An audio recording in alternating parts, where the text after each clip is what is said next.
मी उदाहरण सांगितले, कारण सर टीका, चेष्टा, मस्करी, विरोध आणि मग स्वीकार ही समाजाची पद्धत आहे. आणि ही पद्धत ज्यानं आजमावली तोच माणूस यशस्वी होऊ शकतो. तर आता तुम्हाला जर उद्या एखादा म्हणला की नाही बरोबर झालं, तर तिथनं तुम्ही माघार घ्यायची नाही, कारण सातत्यानं पुढे जात राहायचं. सातत्यच तुम्हाला होणारा विरोध मोडून काढत असतं आणि चिकाटी तुम्हाला येणारे अडथळे दूर करत असते. खरं तर बघा, आपल्याकडं एक आहे, शेती आपली असते, बरोबर की नाही. शेतीमध्ये पाणी कुठं बोर मारायची किंवा विहीर काढायची हे आपण बऱ्याच वेळा करतो. आणि बोलवतो कोणाला? एक पायाळू माणूस येतो, पायाळू माणसाला बोलवतो आणि पायाळू माणसाला सगळ्या शेतीतून आपण फिरवतो. मग त्याला विचारतो, अरे आता शेती आपली, शेतसारा आपण करतोय, सगळं आपलं, आणि पाणी कुणी दाखवायचं? दुसऱ्यांना दाखवायचं. तसं सगळं तुमच्यात दडलेलं आहे, पण ते काढायचं काम हे कुणीतरी करावं लागतं. ते बाहेर काढायचं काम कुणीतरी करावं लागतं. जे तुमच्यात दडलेलं आहे ते काढायचं काम मला वाटतंय पानसकर सरांनी फक्त 5 वेळा तुम्ही भेटल्यावर बाहेर काढलेलं आहे. त्यामुळे मला वाटतं एकदा या ग्लोबल व्यासपीठासाठी, पानसकर मॅडमसाठी आणि मला वाटतं सरांसाठी आपण टाळ्या वाजून एकदा माझ्या गुरुपौर्णिमेला त्यांचा आपण आभार मानलं पाहिजे की त्यांनी हे व्यासपीठ आपल्याला उपलब्ध करून दिलं. सराव फार महत्वाचा आहे. सरावाने तुमच्यासारखंच मला हे अनेक वेळा भाषणाची संधी यायची, परंतु मी पण काय करायचो, टाळाटाळ करायचो. किंवा काय वेळेला असं व्हायचं की भाषण करायच्या वेळेला बरोबर कॉन्फिडन्स कमी व्हायचा. मगाच्याने पहिलवानाने सांगितलं तसं मी पण मान्य अतुल बाबांचा कार्यकर्ता आहे. आणि बाबांचे कार्यक्रम असले की आम्ही पहिल्यांदा नियोजन करायचो आणि भाषणाला कोणतरी गावातला मुलगा येणार, भाषण करणार आणि तो मार्केट घेऊन जायचा. आणि या 2 वेळाला मी उलट केलं. कार्यक्रमाला मी ऐन वेळाला गेलो आणि माझा एक मित्र आहे, उपसरपंच आहे, त्याला सांगितलं की माझं नाव अनाऊन्स करायचं भाषणाला. 2 वेळाला मी भाषण केलं. आणि महत्वाचं म्हणजे ग्लोबल व्यासपीठचा फायदा असा झाला की माझं भाषण प्रभावी झालं. बाबांच्या माझ्याकडे बघण्याचा दृष्टिकोन थोडा बदलला. म्हणजे एक शिक्षक आहे, बरं ठीक आहे, आपला कार्यकर्ता आहे, इथपर्यंत ओळखणार. आता एक जवळचा कार्यकर्ता म्हणून माझी पण ओळख निर्माण झाली. कशामुळं? तर हे बोलायला शिकल्यामुळं. असं आठवडे झालं आम्ही या ठिकाणी प्रशिक्षण घेतोय. ज्यावेळी सुरुवातीला आम्ही इथं आलो त्यावेळी माईक पुढे उभा राहायचं कसं, माईक पकडायचा कसा, माईक किती अंतरावर ठेवायचा, किती आपल्या आवाजाचा लय कसा पाहिजे, या कुठल्याही गोष्टीची कसलीही कल्पना आम्हाला नव्हती. परंतु आज या ठिकाणी आम्ही जे व्यवस्थित उभा राहिलोय, पाय थरथरत नाही, छातीत धडधड होत नाही किंवा हात कापत नाहीत, याचं सर्व श्रेय जाते त्या आदरणीय पानसकर सरांच्या प्रशिक्षणाला. एक हिंदीमध्ये एक कहावत आहे ज्याला आपण मराठीमध्ये म्हण म्हणतो की रास्ता अगर खूबसूरत हो तो पता करो वो किस मंजिल तक जाता है. रास्ता अगर खूबसूरत हो तो पता करो कि वो किस मंजिल तक जाता है, पर मंजिल अगर खूबसूरत हो तो रास्ते की चिंता मत करो, चलते रहो चलते रहो चलते रहो. आदमी ना कद से बड़ा होता है ना पद से बड़ा होता है. आदमी ना कद से बड़ा होता है ना पद से बड़ा होता है. जो आदमी दूसरों की मुसीबतों में खड़ा होता है वो सबसे बड़ा होता है, वो सबसे बड़ा होता है. ग्लोबल व्यासपीठच्या माध्यमातून नेहमीच या ज्ञानाचा प्रचार आणि प्रसार हा असाच होत राहो आणि ग्लोबल व्यासपीठ हे महाव्यासपीठ व्हावं असं आम्हाला वाटत आहे. आणि या महाव्यासपीठाचे आम्ही सर्वजण या ठिकाणी उपस्थित असणारे. पहिल्या दिवशी जेव्हा पहिला रविवार होता त्या दिवशी अक्षरशः कोणालाच बोलायला येत नव्हतं. माझी तर अवस्था खूपच दयनीय होती. राजकीय वारसा जरी असला तरी बोलण्याचं कुठं संधी नव्हती किंवा संधी ती उपलब्ध केली नाही. त्यामुळे बोलताना खूप अडचणी यायच्या. पण इथं आलो आणि बोलण्याचं धाडस तयार झालं. सरांनी कार्यशाळेत आपल्या श्रद्धांजलीचं आपल्याला भाषण दिलं. तेव्हापासून गावात नाही म्हणलं तर एक 5 श्रद्धांजली तरी मी वाहिल्या. आणि योगायोग सर आज एक जणाचं मय झालं, त्याच्या नातवाचं कोणाला परवा दिवशी यायला लागते. बाबा म्हटलं माझा काही व्यवसाय नाही, मी फक्त ती शिकलोय आणि ती बोलतोय. त्याचं सांगायचं एवढंच की सरांनी आम्हाला असं घडवलंय त्या 5 दिवसात की आता आम्हाला व्यासपीठावर जायची काही भीतीच नाही. कोणी कधीही कुठेही आम्हाला उभं करू दे बोलायला, आम्ही घाबरणार नाही. जाता जाता मी एवढंच सांगेन, स्वप्नांना बघायला वास्तवाचे डोळे लागतात. स्वप्नांना बघायला वास्तवाचे डोळे लागतात. स्वप्नांना जिंकायला यशाचे बळ लागते. यशस्वी होण्यासाठी प्रयत्नांचे कष्ट लागतात आणि त्या प्रयत्नांना बळ देण्यासाठी गुरुजनांचे आशीर्वाद लागतात. एवढंच बोलतो आणि काय आपण आत्मनिर्भर झालो. भाषण आपल्याला येण्यासाठी काय आहे, तुम्ही कार्य काय करताय त्याला महत्व झिरो आहे. जर तुम्हाला बोलायचं नसेल तर, कारण कार्य करणारी करून खपून गेली त्याचं नाव निघत नाही. त्याला बोलायचं म्हणलं तो टिकला आणि मेल्यावर बी त्याचं नाव निघतो आज मी. म्हणजे आमचा अनुभव तुम्हाला सांगतो, कार्य शून्य बोलण्यामुळे टिकलाय. अशी अवस्था आताच्या जगात आहे.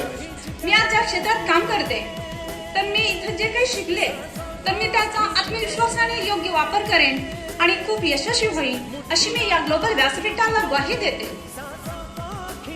या घरट्यातून पिलू उडावे, या घरट्यातून पिलू उडावे दिव्य घेऊन शक्ती, या घरट्यातून पिलू उडावे दिव्य घेऊन शक्ती. आकांक्षाचे पंख असावे, आकांक्षाचे पंख असावे दिव्य भारती. आजही तो दिवस आठवतो. रविवारचा पहिला दिवस होता. मी तिथे मागे बसलेले, कारण मला भीती वाटत होती की सर मला उठवतील आणि पुढे येतील आणि बोलायला सांगतील. आणि मला बोलण्याची खरंच भीती वाटते. पहिल्यांदा माझे पाय थरथरायचे. माईक कसा पकडायचा ते मला माहीत नव्हतं. पण त्यांनी शिकवलेल्या ट्रिक्समुळे, त्यांनी सांगितलेल्या काही छोट्या छोट्या बाबतीमुळे मी आता इथे पुढे छान पद्धतीने बोलू शकते असा माझा आत्मविश्वास आहे. आणि सरांमुळे माझ्यात कॉन्फिडन्स आलेला आहे. तर सरांनी जे ग्लोबल व्यासपीठचे रोपटे लावलेले आहे, हे रोपटे वाढवण्याचं आपल्या सर्वांना जबाबदारी आहे. तर मी सर शब्द देतो, ज्या ज्या वेळी ग्लोबल व्यासपीठ वाढवायचं किंवा कोणतंही कार्य करायचं असेल, ज्यावेळी माझी मदत लागेल त्यावेळी सदैव तत्पर मी येण्याचा प्रयत्न करेन, एवढा तुम्हाला शब्द देतो. बोलण्यासारखं भरपूर आहे, बोलणारे देखील भरपूर आहेत यातून, परंतु वेळेच्या आणि काळाच्या बंधनामध्ये आपण सगळेजण जखडलेलो आहोत. या वेळेच्या आणि काळाच्या बंधनातून मी तरी कसा सुटणार. फक्त जाता जाता एकच गोष्ट सांगतो, उडत्या पाखरांनाही परतीची तमा नसावी. उडत्या पाखरांनाही परतीची तमा नसावी. नजरेत नेहमी नवी दिशा असावी. घरट्यांचं काय केव्हाही बांधता येतील. क्षितिजा पलीकडे झेप घेण्याची जिद्द असावी.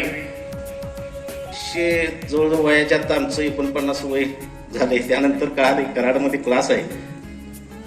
मग आम्ही सरांच्या वर संपर्क केला फोनवर. त्यांनी सांगितलं 16वी बॅच चालू आहे, त्यानंतर तुम्ही 17वी बॅचला यावं. आम्ही आलो, पहिल्या दिवशी आलो त्यावेळेला म्हणजे तर म्हणजे बाकी जसं होतं असंच, म्हणजे काय बोलावं काय नाही असं मला वाटत होतं. पण सरांनी धीर दिला, तुम्ही करू शकताय, का करत नाही. का तर आमच्या कुस्तीत म्हणायचे, पवित्रा व्यवस्थित असलं की कुस्ती चांगली होणार, पवित्रा टळमळ राहिला की तुम्ही कुस्ती करू शकत नाही. तसंच सरांनी सांगितलं, तुम्ही उभा राहिला व्यवस्थित तर तुम्ही भाषण वक्तृत्व चांगल्या पद्धतीने करू शकशील. त्या पद्धतीने आम्ही सरांनी 4 आठवड्यात आम्हाला त्यांनी योग्य मार्गदर्शन आणि टेक्निक देत गेले. त्यानुसार आम्ही करतही गेलो तसं. आणि करत आज 5व्या आठवड्यात आम्हाला जास्त काय नाही, पण आम्ही चांगल्या पद्धतीने थोडं मांडू तर शकतो किंवा आभार कार्यक्रम वगैरे तर करू शकतो. थोडं भविष्यात काय होईल ते, पण आता तरी चांगल्या पद्धतीने करू शकतो एवढा आम्हाला आत्मविश्वास आहे. टेक्निकल शिकलो, पॉवरफुल टेक्निकल आहे बाळांनो. हे मला एवढी ऊर्जा मिळाली सर, मी कधीही हे टेक्निकल सोडणार नाही. कारण हे टेक्निकलच महत्वाचं आहे. त्यासाठी मी हे ग्लोबल व्यासपीठ जॉईन केलं सर. कारण ही ऊर्जा मिळण्याचं टेक्निकल आहे ना. म्हणून ज्ञान दिल्याने ज्ञान वाढते. ज्ञानाचे हे मंदिर सत्यम शिवम सुंदरम, हे ज्ञानाचं मंदिर आहे. ज्ञानाच्या मंदिरात काहीतरी शिकलं पाहिजे. म्हणून व्यासपीठावर गेलो ना, कधीही पुढल्याला पेटवणार पण आणि भडकवणार पण आणि शांत पण करणार आणि ऊर्जा पण निर्माण करणार. ही पानसकर सरांमुळे मला भेटलेली ऊर्जा आहे. म्हणून मला ही शिकायचं होतं, म्हणून ही व्यासपीठ मी जॉईन केलं. आपण 5 दिवस जे शिकलोय म्हणजे आपल्या गुरुवर्यांना विसरायचं नाही. जे परिपूर्ण आपल्याला घडवलेलं आहे त्याचा समाजात तर आपण फायदा करायचाच आहे. त्याचबरोबर हे ग्लोबल व्यासपीठ जे आहे ह्याचं पण नाव आपल्याला मोठं करायचं आहे. आपल्याला गुरुला विसरून उपयोगाचं नाही. कारण का मुलींची पहिली शाळा महात्मा फुलेने चालू केली तेव्हा समाजाचा खूप रोष होता, पण त्यांच्या पाठीशी हात होता तो सावित्रीबाई फुलेंचा. तसंच हे ग्लोबल व्यासपीठ सुरू केलंय पानसकर सरांनी आणि त्यांच्या मॅडमांनी त्यांना चांगली साथ दिलेली आहे. त्याच्यामुळे ही ग्लोबल व्यासपीठ एक दिवस ते पण स्टार होणार आहेत आणि आपण पण एक दिवस ह्या महाराष्ट्राचे चमकते तारे होणार आहेत. स्टेजवर मला माईक सुद्धा पकडायला येत नव्हता आणि खरी ओळख करून द्यायची त्यावेळेला माझे मुद्दामून राहून गेले. आणि आज 2 मिनिटं तुम्हाला बोलवले याचं कारण असं आहे की माझी मी प्रथम तुम्हाला ओळख करून देतो. माझं नाव ॲडव्होकेट सतीश भीमराव कांबळे. मी वकील आहे, इस्लामपूर येथे प्रॅक्टिस करतोय. काय त्यामुळं पहिला रविवार तो 5वा रविवार हा भाषणातील जो फरक आहे ते फक्त ग्लोबल व्यासपीठ आणि पानसकर सरांच्यामुळे झालेला आहे. बाबा मला इथे बोलण्याची संधी दिली. तर सांगायला गेलं तर मी आज मला वय माझं 22 आहे. 22 वर्षामध्ये मी केव्हाही स्टेजवर कुठेही न बोललो ते कमीत कमी या 5 रविवारी 10 ते 12 वेळा स्टेजवर बोललो ते ग्लोबल व्यासपीठ कराडमध्ये. आणि सरांनी आम्हाला खूप सारी माहिती दिलेली आहे. आता ती आमची जबाबदारी आहे. वेगवेगळ्या कार्यक्रमात उठून बोलणे, सराव करणे, स्वतःचे परीक्षण करणे व प्रतिक्रिया विचारणे आणि आम्ही सर्वच जण हे करूच. इथे मिळाले ज्ञान नक्कीच आमच्या जीवनात वापरू अशी ग्वाही देतो व थांबतो. जय हिंद, जय महाराष्ट्र. शब्दसंग्रह कसा पाहिजे हे पण सांगितले. अनेक पुस्तकांची नावे सांगितली आणि आता सराव पण झाला पाहिजे आणि आम्ही सरांकडे परत सुद्धा येऊ आणि हक्काने भाषण मागू.